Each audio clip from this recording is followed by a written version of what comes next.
여러분 안녕하십니까? 성북 실버 IT 밤골 경로당 다람쥐 할머니와 열매 시간입니다. 오늘도 동화 작가이며 구연가인 이기원 선생님을 모시고 재미있는 이야기를 듣도록 하겠습니다. 함께 만나보시죠. 선생님 안녕하세요. 네, 안녕하세요. 네. 반갑습니다. 네. 요즘 코로나 위기를 조금 벗어난 분위기라 전반적으로 사회적 분위기가 밝아진 것 같습니다. 네, 그렇죠. 네.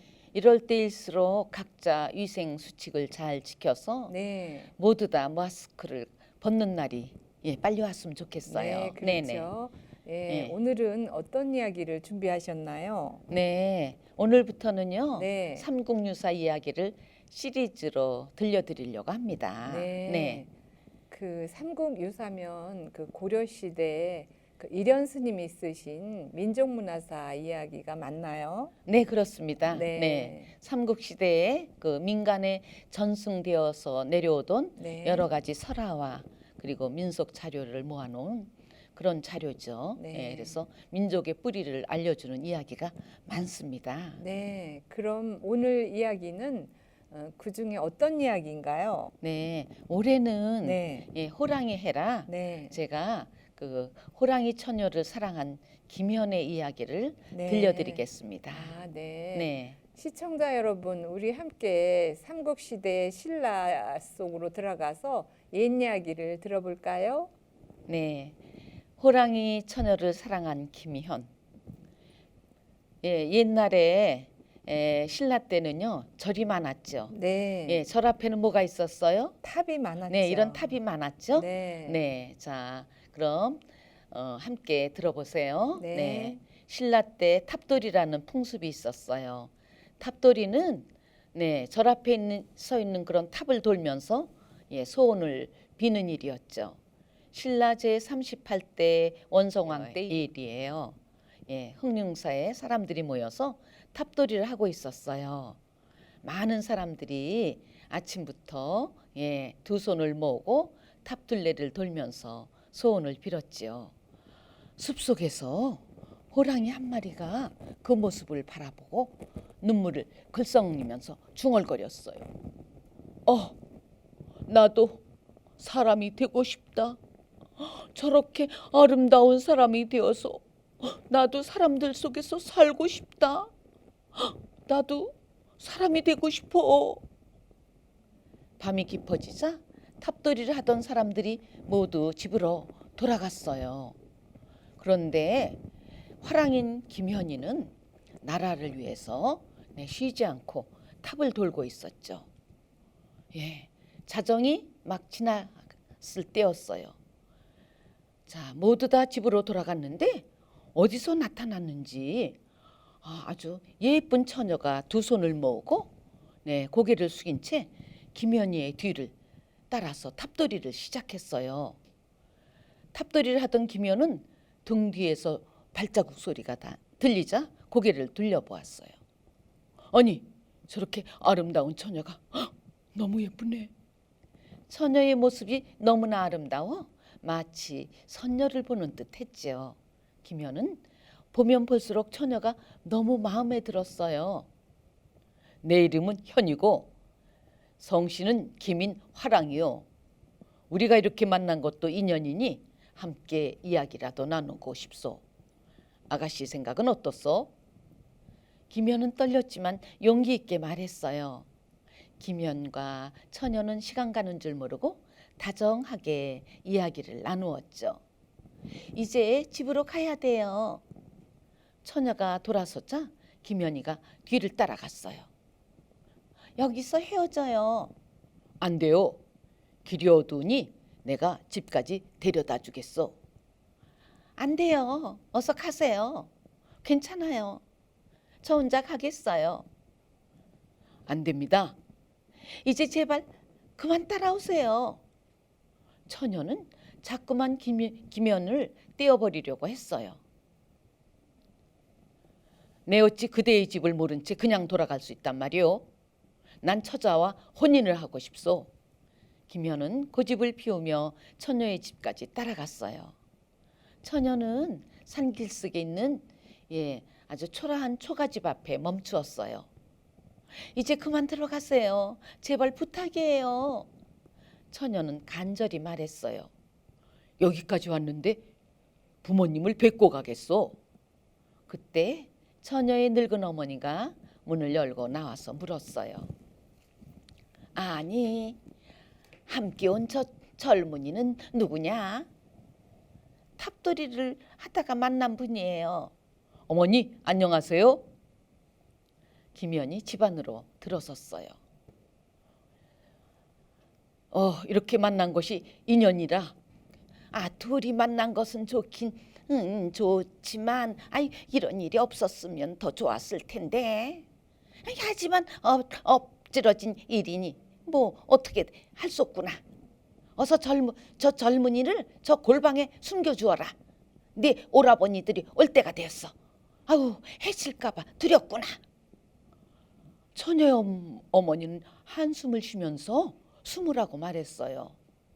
김연희는 이상하다고 느꼈지만 처녀가 시키는 대로 저기 골방으로 가서 숨었어요. 그때 갑자기 호랑이 울음소리가 들려왔어요.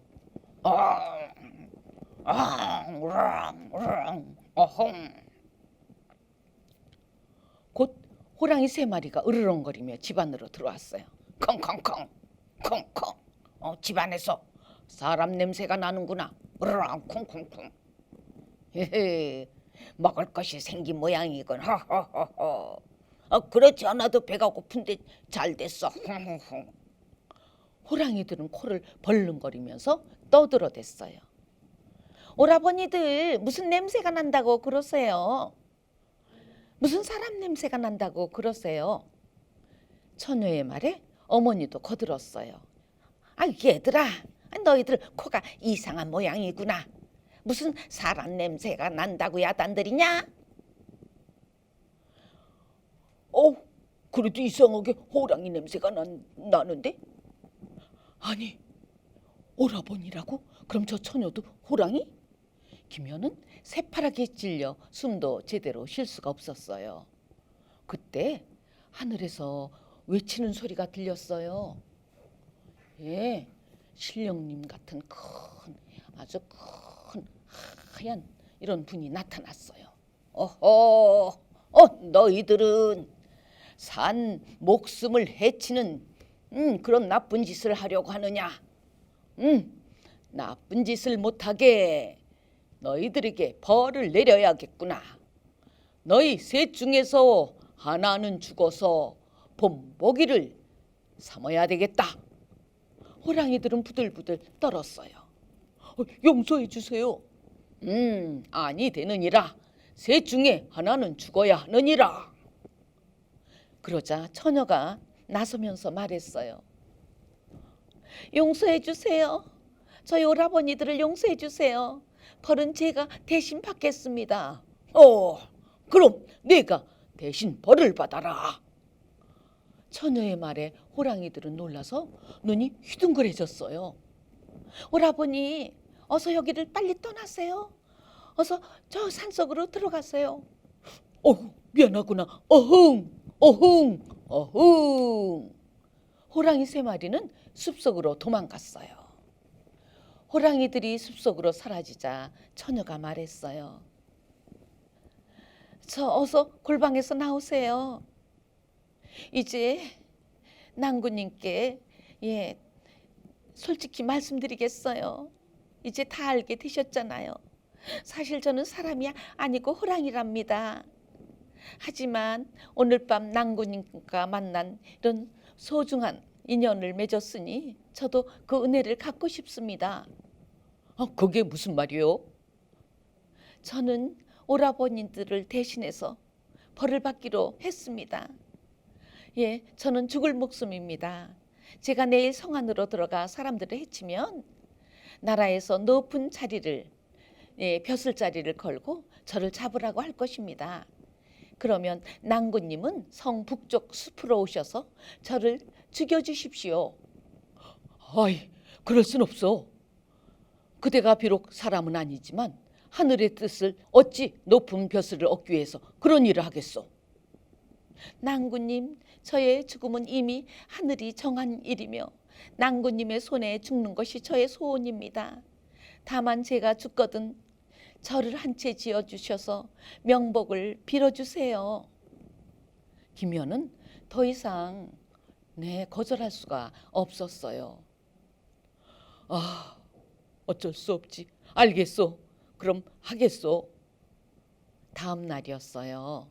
다음 날 성 안에 아주 사나운 호랑이가 나타났어요. 어흥, 어흥, 어흥, 어흥, 어흥, 어흥, 어흥. 사람들을 마구 해치면서 다녔어요. 호랑이를 잡으려고 많은 사람들이 애를 써도 계속 사람들이 다쳤어요. 어흥, 어흥. 그러자 임금님이 말했어요. 자, 호랑이를 잡는 자에게는 큰 벼슬을 주겠노라. 그리고 상금을 내리겠다. 이렇게 많은 백성들이 다치니 어찌하겠는가? 누가 나와서 저 못된 호랑이를 잡아라. 그러자 그때 김연희가 나섰어요. 제가 그 일을 하겠습니다. 용감한 자네가 저 호랑이를 잡도록 하여라. 그래서 김연희는 대궐에서 나왔어요. 그리고 칼을 들고 북쪽 숲으로 갔죠.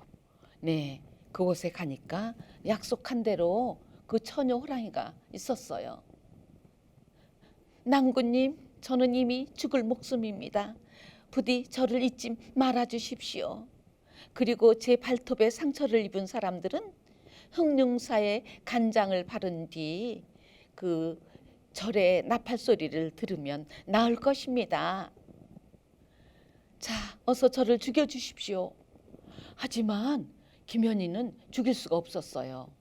그러자 호랑이 처녀는 갑자기 칼을 탁 뽑아들더니 스스로 자기 호랑이 목에다가 칼을 갖다가 탁 대고 그만 피를 흘리면서 쓰러졌어요. 김연희는 너무나 가슴이 아팠지만 어쩔 수가 없었어요. 호랑이 처자, 부디 좋은 곳으로 가길 바라오. 그때 사람들이 몰려왔어요. 우와, 호랑이를 잡았다. 호랑이를 잡았어. 사람들이 환호성을 질렀어요. 어허, 그대는 정말 장하오. 임금님이 말했어요.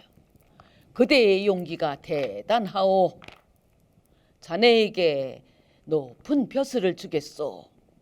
그리고 상금도 주겠소. 자, 김연희는 높은 벼슬을 받았어요. 그래서 이렇게 좋은 관을 쓰게 됐죠. 자, 김연희는 호랑이 처녀가 말한 대로 호랑이 상처를 입은 사람들에게 흑륜사의 간장을 바르게 하고 그리고 그 흑륜사의 그 종소리를 듣게 해줬어요. 그러자 다친 사람들의 상처가 씻은 듯이 나았죠. 그 뒤 김연은 처녀의 그 소원대로 절을 짓고 그 절 이름을 호원사라고 지었어요. 호원사는 호랑이가 원해서 지은 절이라는 뜻이지요. 김연은 그 절에서 호랑이 처녀의 넋을 기원하면서 달래주었어요. 자기의 목숨을 희생한 호랑이 처녀의 은혜에 대한 보답이었죠. 이 이야기는 김연이 글로 써서 지금까지 전해져 내려오고 있답니다. 네. 네. 아주 재미있는 이야기네요. 네네. 저도 많은 전래동화를 들었지만 호랑이 이야기를 듣고 알고 있지만 삼국 유사와 호랑이 이야기는 더욱 감동적이네요. 네. 정말 감동적으로 들었습니다. 네, 앞으로 네. 들려드릴 삼국 유사 이야기는 네. 무궁무진 재밌답니다. 네. 앞으로도 더욱 기대가 되겠네요. 네. 네. 오늘은 삼국 유사의 호랑이 이야기를 들어보았습니다. 오늘 준비한 순서는 여기까지입니다. 이상으로 성북실버 IT 밤골 경로당 다람쥐 할머니와 열매 시간을 모두 마칩니다. 지금까지 진행의 김자인이었습니다. 함께 해주신 여러분 고맙습니다.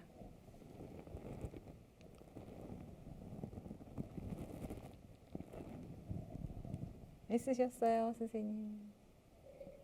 네, 끝났어요. 네, 어땠어요? 애쓰셨어요. 네, 네.